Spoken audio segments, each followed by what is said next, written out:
자살 시도가 될 만큼 굉장히 위태롭고 심각한 수준은 아닌데 그럼에도 불구하고 일부 몸을 해하거나 아니면 굉장히 자기의 몸에다 자극을 주어서 사실상 고통을 일부러 유발하는 그런 모든 행동들을 우리가 아울러서 비자살적 자해다. 보통 이렇게 정의를 합니다. 근데 보세요. 요새는 아이들의 발달이 빨라져 가지고요. 발육이 좋아지면서 실제 사춘기도 많이 당겨졌잖아요. 이러면서 놀라울 정도로 아주 어린 아이들의 자해가 마치 유행처럼 더군다나 SNS를 타고 일종의 전염병처럼 퍼지고 있는데요. 아, 위험하다. 요즘 SNS를 하는 아이들 중에 보면 자기가 자해를 했다는 걸 보란 듯이 이렇게 찍어서 올리는 혹은 그 과정을 이렇게 보여주는 경우가 있습니다. 자해라는 게 나 혼자 괴로워서 그냥 나도 모르게 그리고 어쩌다 이렇게 자해를 하게 되는 경우도 있지만 영향을 많이 받아요. 그래서 경우에 따라 주변 친구들이 많이 하죠. 그럼 나도 마치 또래가 그러하듯이 나도 해야 되는 것처럼 그런 인식을 가질 수도 있는 거거든요. 그래서 말씀드립니다. 자해는 우리가 생각하는 것처럼 아름다운 게 아니에요. 미화해서는 안 된다. 무엇보다 자해라고 하는 건 반드시 자기의 생명을 해하는 일부의 행위에 들어가기 때문에 방치해서는 안 돼요. 자해의 목적은 뭡니까? 그 상처를 나도 봐, 동시에 너에게도 보여주겠어. 맞아. 이 두 가지를 다 충족시키고 있는 거예요. 이 자기 처벌에 대한, 자기 혐오에 대한 이 수많은 요소들을 응축적으로 이 벗겨진 상처, 이 나고 있는 이 피의 흔적을 통해서 나타내고 있는 거거든요. 이건 아픈 거예요. 이건 이 아이가 못나서 한심해서 정말 그들이 멍청해서가 아니고요. 감정 처리가 미숙해서 그래요. 아. 자기 감정을 잘 보일 줄 몰라서 그래요. 이 아이들이 어떤 상황에 처해 있는지 제일 먼저 마음부터 들여다 보셔야 돼요. 자해 안쪽에는 굉장히 복잡한 여러 감정이 있기 때문입니다. 첫째, 자기 혐오. 나는 태어나지 말았어야 해. 나는 등신 같아. 나는 공부도 못해. 내 부모의 만족을 조금도 충족시키지 못해. 나 자신이 차라리 없어졌으면 좋겠다라고 생각하는 일종의 존재에 대한 증발감, 이런 것들이 어떤 단어로 나올지 몰라서 자기를 어떻게든 표현은 해야 되겠어. 근데 이 표현을 뭐라고 얘기해야 될지 모르겠어. 그러니 어떻게 자기 몸을 가해하면서 나라는 사람에 대해서 첫째 처벌을 하는 거죠. 이렇게 한심한 너는 사라져도 돼 라고 생각을 하는데, 특별히 이게 SNS를 통과하면서 친구들 사이에 회자가 되면서 자기 처벌 방식을 자해의 방식으로 나타내는 경우가 많아진 거거든요. 끔찍하다. 진짜 끊어줘야 돼 이거. 자, 그러면 생각해 보세요. 부모들 중에 상당수가 아이들이 자해하는 걸 몰라요. 그럴 것 같아. 왠지 아세요? 옷 속에 감춰 있기 때문에, 자기를 드러내지 않기 때문에. 어떤 아이가 상담해 왔어요. 중학교 2학년인데 매번 밴드가 붙어 있어요. 그래서 왜 그런가 나중에 봤더니 이 안쪽이 이걸 아주 이렇게 파가지고요. 이게 살이 이렇게 안으로 우묵 파였더라고요. 아유. 부모도 모르고, 왜냐면 조금씩 파서 이게 안쪽으로 파인 거라 이게 병원에 갈 정도는 또 아닌 거예요. 그러니까 이 엄마가 몰랐던 거예요. 진짜 마음이 너무 아플 것 같아. 그리고 11살 아이인데 학교를 갔다 왔어요. 갔다 와가지고 거울 앞에 섰는데 갑자기 엄마가 있는지 없는지 보더니 자기 뺨을 막 때리더래요. 왜? 홈캠이 있으니까. 홈캠이. 그래서 나중에 이 엄마가 너무 깜짝 놀라서 아이를 데리고 왔어요. 데리고 와서 제가 아이에게 물었습니다. 네 뺨을 때렸다면서가 아니고요. 너 거울 앞에 섰다면서? 그랬더니 네. 왜 거울 앞에 선 거야?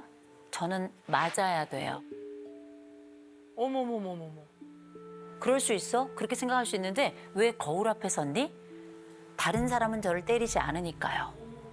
11살짜리 아이가. 어머. 근데 그 아이는 그 학급 안에서 적응도 조금 어려웠고 성적도 조금 떨어졌습니다. 그런데 보니 나는 내 엄마도 만족시키지 못해. 내 친구들도 나를 거부해. 어떻게 해야 될지 모르겠으니까 뭘 했냐면 뺨을 때린 걸 이제 시작을 한 건데, 제가 물어봤어요. 이게 어디서 시작된 걸까? 어디서 봤니? 유튜브에서 봤대요. 어떤 언니가 자기를 막 때리면서 자기는 이렇게 하면 약간 후련해진다고. 와. 미치겠다. 그래서 그걸 보고 이렇게 따라 한 거예요. 와. 그러면 혹시 다음번에 더 큰 문제가 생겨서 혹은 더 큰 실패를 하게 되면 그때는 어떻게 하게 될까? 그랬더니 이 친구가 그땐 더 맞아야죠. 그래서 물어봤어요. 누가 너를 때리라고 하디? 누가 너를 때리라 그러니? 제가요. 잘못하면 맞아야 되잖아요. 그런데 제가 잘못해도 저를 때리는 사람이 없어요. 그래서 제가 저를 때리는 거예요. 아 세상에. 거울 앞에서 스스로에게 하는 손찌검이 자기를 구원한다 생각한 겁니다. 이 11살짜리가 아이들을 두고 있는 분들이라면 한 번쯤은 생각해 보셔야 될 게 내가 내 아이의 몸을 보지 못한 순간들이 벌써 시간이 꽤 흘렀죠. 아이들이 초등학교 지나고 나면 벌써 그때부터 자기 몸을 보이지 않는 아이들이 있어요. 그래서 이 안쪽에 자해의 흔적이 있는지 없는지 아이가 왜 계속 긴팔을 입고 있는지 한번 보셔야 돼요. 도구를 사용하는 아이들이 있어요. 때로는 이 아이들이 뭐 커터칼을 쓰는 경우도 있고 때로는 어떤 아이들은 밧줄을 쓰는 아이들도 있고 굉장히 다양한데 이 아이들이 긴팔만 지나치게 입고 있는 건 아닌지 손목 밴드를 계속 하고 다니는 건 아닌지 그 이유가 뭔지를 반드시 확인해 보셔야 되고요. 또 한 가지. 한 군데에만 집중적으로 상처가 있는 아이가 있어요. 옷을 입었을 때 드러나지 않는 부분에 생각보다 상처가 반복적으로 나타난다? 한 번쯤은 물어보셔야 됩니다. 확인해 보셔야 되고요. 자, 그러면 여기서 우리가 부모들이 그리고 가족들이 해서는 안 되는 말을 하는 경우가 있습니다. 제일 먼저, 야, 엄마 아빠 죽는 꼴 보고 싶어? 어? 너 죽고 나 죽자. 어? 와, 맞아. 그 얘기 진짜. 놀래서 그 말 나올 것 같아. 야, 뭐 이거. 상담 현장엔 이런 일이 너무 많아서 엄마 죽는 꼴 볼래? 그 얘기 뭐예요? 내가 살기 위해서 너는 그걸 멈춰야 된다는 거 아니에요? 그렇게 말씀하시면 안 되는 겁니다. 아시겠죠? 정말 부탁드리는 거고요. 두 번째, 우리가 또 많은 분들이 하시는 거 있죠. 너 약속해, 다시는 안 한다고. 맞아, 그럴 것 같아. 약속해. 근데 그럴 것 같아. 약속. 약속할 것 같으면 몰래 하지도 않아요. 어?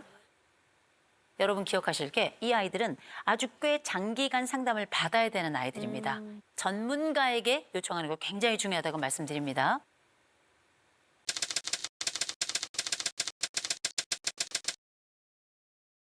저희 엄마는 진짜 만족을 몰라요. 에? 모든 게 불만이에요. 어렸을 때도 걔네는 이렇다는데 너네는 왜 그래? 자녀들도 비교를 해요. 아하. 그리고 뭐 엄마 맨날 그러고 살지 뭐. 엄마 원래 인생이 그런데 뭐. 엄마도 엄마를 부정해요. 아유. 어떤 일이 딱 생기잖아요. 늘 항상 하는 얘기예요. 그냥 이들을 죽어버렸으면 좋겠어. 엄마 그런 얘기를 자식들이 들었을 때 어떤 자식이 좋게 들어. 제가 막 울면서 엄마한테 얘기한 적도 있어요. 안 고쳐져요? 아 세상에. 매일 엄마를 보는데 매일 그런 소리를 들으니까 진짜 짜증나.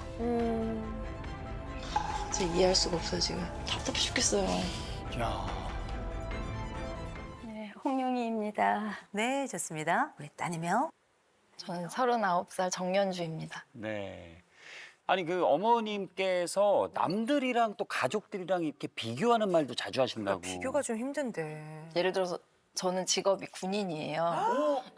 멋있어. 네, 솔지요. 충성. 네. 엄마 주변에도 군인 그 자녀들을 두신 분들이 많잖아요. 네. 그러면 이게 군인 보직이 있고 병가가 있다 보니까 조금 이렇게 다른 부대에서도 근무를 하고 이게 높은 데도 있고 낮은 데도 있고 뭐 그렇잖아요. 네네네. 그렇게 되면 엄마는 걔는 그거 잘해서 거기 있다더라. 아하.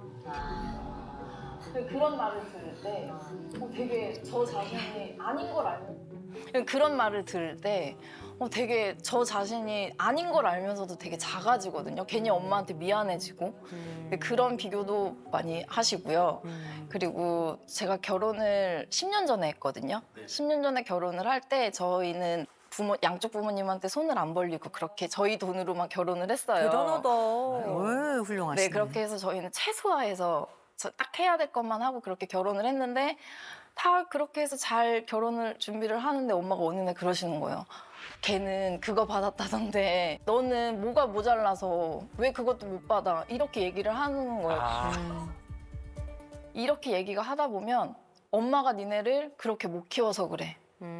이렇게 돼버리는 경우가 너무 많고요.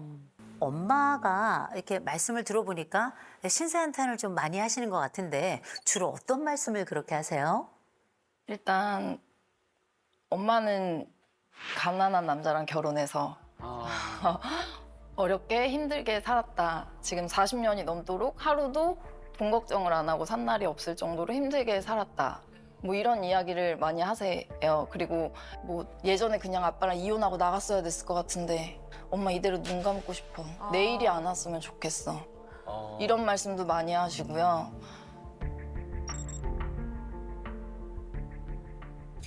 지금 따님 얘기를 들어볼 때는 엄마는 계속 비교하는 엄마. 그래서 그 얘기를 들으면 이 엄마는 세상에서 제일 불행한 사람 같단 말이에요. 딸의 이야기가 맞는 건가요? 아니요, 저는 비교했다고 생각하는 게 아니라 네. 얘네들이 좀 공감해주고 좀 내 편이 돼줬으면 좋겠는데 남편도 안 해, 자식들도 안 해. 아이고, 혼자서. 나는 뭐야, 나만 소외된 느낌이 들고 이게 내 뭐지? 그렇다고 내 가족 얘기를 아무 데나 가서 막 떠들기는 싫고. 좀 쌓이셨구나. 네. 엄마가 외로우셨구나. 근데 사실은 이제 또 어머님이 조금 이해되네요, 아무래도. 그러면 따님은 엄마가 이해 안 되는 부분 좀 있으세요? 약간. 엄마는 엄마가 매일 외할머니, 외할아버지 그리고 저희 친할머니를 돌보세요. 그러다 보니까 노인분들이 아니 지금 그러면 양쪽의 그 부모님을 다 부양을 하고 계신 거예요? 지금? 지금도 돌보세요? 네. 시댁 부모님, 시어머님도요? 네, 저희 엄마가 새벽 5시, 4시에 일어나셔가지고 외할아버지가 누워 계시거든요. 가서 외할아버지 돌보고 외할머니 컨트롤하고 그리고 친가로 넘어가서 할머니가 혼자 계세요. 그래서 할머니도 이렇게 케어를 하고 그렇게 하고서 이제 집으로 와서 부랴부랴 이제 저희 얘기 받아가지고 아니, 연세가 있으신데. 어머, 힘드시. 네. 그러다 보니까 화가 점점 많아지는 것 같고 너무 본인 삶이 너무 힘들고 숨 쉴 틈이 없다 보니까 그러면 제가 엄마 요양원 모시자 이렇게 얘기를 하면 엄마가 넌 나중에 엄마 아빠가 이런 상황이 돼도 엄마 아빠 요양원에 뭐 그렇게 할 거야? 너네라면 안 그러겠어? 이렇게 얘기를 하거든요. 근데 저는 그럴 때마다 난 엄마 요양원에 보낼 거야. 그래야 모든 가족이 편하지. 이렇게 조금 차갑게 얘기를 하거든요. 아니, 말이라도 그냥 빈말 해주시지. 글쎄요, 제가 그 정도로 제 자신을 그렇게 학대하고 사는 것 같지는 않은데 지금 저희 세대가 그냥 부모님도 챙겨야 되고 자식도 챙겨야 되는 그런 세대인 것 같아요. 그러니까 그 쉽게 요양원 보내면 편할 걸. 왜 그렇게 살아? 본인 자신을 왜 들볼까? 그렇게 생각할 수 있는데 그게 아니라 그냥 내 여건이 그러니까 내가 할 수 있으니까 내가 몸이 아프거나 그러면 또 할 수가 없을 거 아니에요. 네네. 근데 이제 아이들이 크니까 또 딸도 결혼을 했고 네. 이러다 보니까 이제 지난 얘기도 하게 되고 제가 이제 그걸 너무 쌓아놓고 살면 제가 정말 너무 힘들어지고 그러니까 이제는 그냥 내가 속상해하고 힘들어할 때 내 편이 돼줬으면 좋겠어요. 인정받아야 돼요. 이 애쓰고 이 공들이고 이 힘들이고 최선을 다하는 이걸 식구들이 좀 알아줘야 돼요. 엄마 그럴 거면 이혼해 이거 아니고 엄마 대단해, 막. 어머니 비교하는 분 맞아요. 그냥 봐도 비교 많이 해요. 그런데 이 정도 애썼으면 비교해도 괜찮아요. 그리고 지금 또 애 봐주고 계시죠? 그러면 견디세요. 그냥 견디세요. 견디시고요. 엄마에게 필요한 건 말입니다. 인정이에요. 인정해줘야 돼요.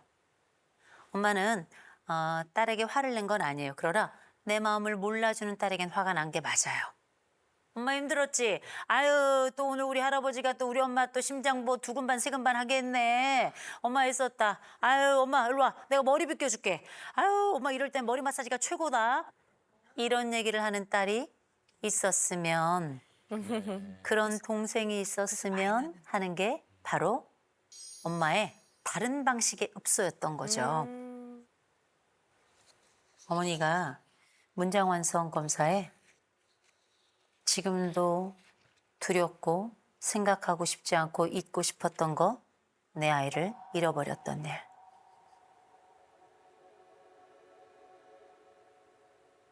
아들을 잃으셨더라고요. 네. 그것도 첫 아들을.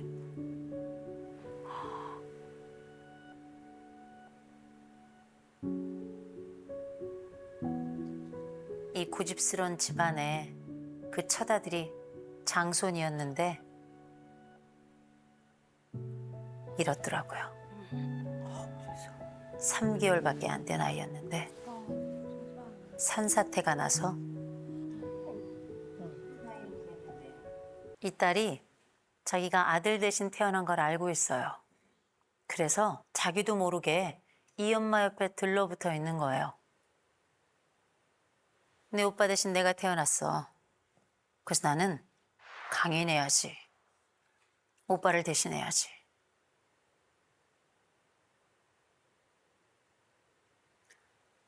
저도 제 언니의 이름으로 저도 살아갑니다.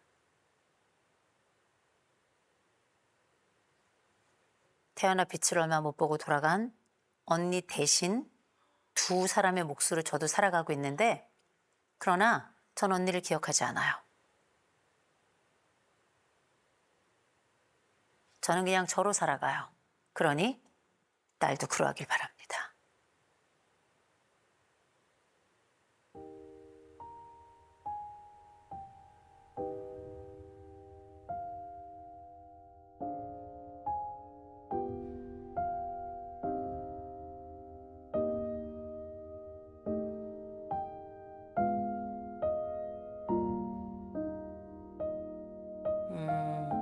그리고 엄마에게 지금부터 두 가지를 해야 될 거예요. 하나, 엄마를 만나죠? 깜짝깜짝 놀래고 감탄해 주세요. 엄마 오늘 그거 어떻게 했어? 아유, 엄마 잘했어. 엄마 잘했어. 엄마만큼 할 사람 없다니까? 아주 그냥 귀에 말뚝이 박히도록 해주셔야 돼요. 맞아. 야, 제발 그만 좀 그만해라. 어? 맞아, 엄마 아주 최고. 포만의 상태로 들어가야 되는데, 그래서 제가 우리 따님께 먼저 여쭤보겠습니다. 우리 어머니께 말씀 좀 해주세요. 엄마 정말 대단해. 엄마 정말 대단해.